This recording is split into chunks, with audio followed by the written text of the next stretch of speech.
Anytime one is going to create an action plan after a crisis has occurred, it's important to go back and to look at the decisions that have been made and to assess them to see what changes you can make going forward and how you can make sure that that you rectify any problems that may have been created.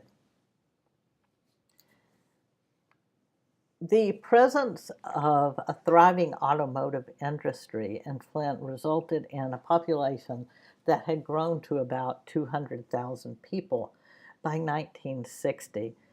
Over 80,000 of those people actually worked for the automotive industry by 1978. As General Motors decreased the number of people that it employed to around 8,000 people in 2006, it exacerbated the already existing financial crisis in the city of Flint. The resulting decline of the population of 20% between the years of 2000 and 2015 left the city's population at around 100,000 people. And it remains right around 100,000 people in 2017. Of those people, 41% of them are living below the poverty line. The significant depopulation not only resulted in less use of Flint's water infrastructure, but it also resulted in less water rate payers to help offset the costs needed to maintain an expensive and aging water system. The demographics of Flint are important, and they're important because one may consider when evaluating the decisions that were made, were any of these decisions influenced by implicit bias? And I say this because 50% of the population was African American and about 30% of the population was Caucasian. And one has to ask, if this were a predominantly middle class Caucasian city, would this have been allowed to continue? And would the same decisions have been made? So let's walk through 5 key decisions that were made and what might have happened had they chose a different path. Because choosing a different path at any one of these steps would have probably averted or at least minimized the crisis that occurred. The first decision that was made was to determine what should be done about Flint's financial crisis. And the governor had to make a decision whether to take over the budget of Flint or to continue to work with the citizens of Flint and their local government. The other option he had was to appoint an emergency financial manager to take over all decisions within the city of Flint. To mitigate the city's financial crisis, Governor Rick Snyder intervened by instating an emergency financial manager in 2011 under Michigan's Emergency Management Act. Under this act, emergency financial manager would gain control of the city's finances, while the governing body of the local government would be prohibited from exercising any powers of office without written approval of the emergency financial manager. That's decision 1. Decision 2 was that there was a study that showed that anti-corrosion treatment was needed. So there were 2 options. One was obviously to do the anti-corrosion treatment. That was going to cost about $100 a day. Again, with any of these decisions, one must weigh the financial situation of the city. Option 2 was to not treat. And the decision was made not to treat, knowing that the result would potentially be lead leaching into the water. Obviously, this was a financial decision that did not consider the best interest of the people. It was strictly made on the basis of cost savings. So, anti-corrosion treatment was not done. Decision 3 was to reduce the water cost. One way to reduce the water cost was to just wait until the pipeline that was being built was put in place, and when that was completed, they could swap to a cheaper water source. But the problem with that was it was 2 years away. The other option was to make an immediate switch. And in the meantime, the Flint River could be used until the pipeline was completed. The problem with that decision is that while it saved a lot of money in the short run, or they thought it would, that it was 19 times more corrosive. So the decision was made then to go with the Flint River water.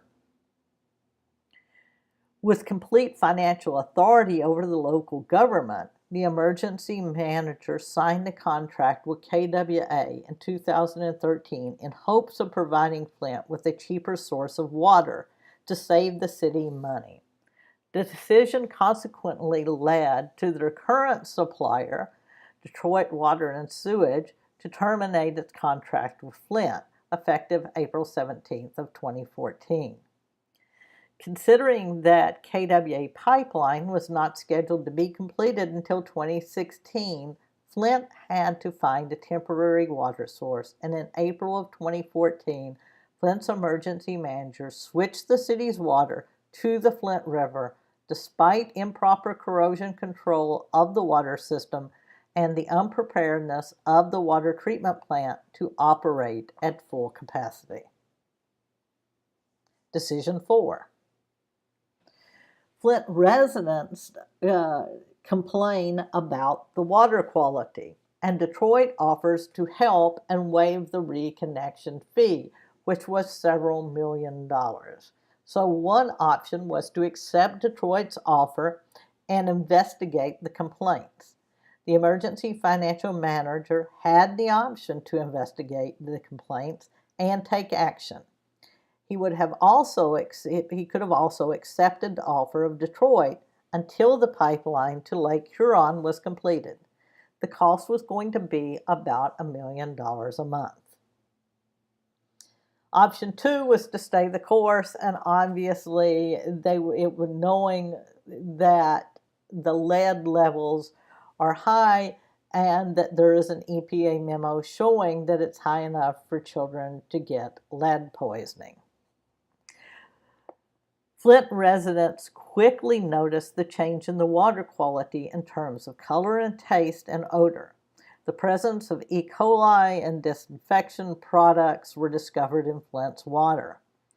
The corrosive nature of the untreated water also resulted in lead being leached into the water pipes. Despite active complaints regarding the poor water quality, Flint residents continued to lack access to clean drinking water for over a year, forcing many residents to rely on bottled water to meet their daily needs. Flint community members subsequently took matters into their own hands and provided the city with substantial evidence against the safety of Flint's tap water. Which leads to decision 5. Whether or not, based on the residents continuing to bring evidence, whether or not they needed to reevaluate the EPA memo and the independent research that had been provided.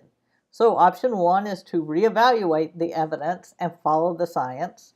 But the Department of Environmental Quality questioned the results of both Virginia Tech, and the officials also disputed the findings of Dr. Hannah Atisha.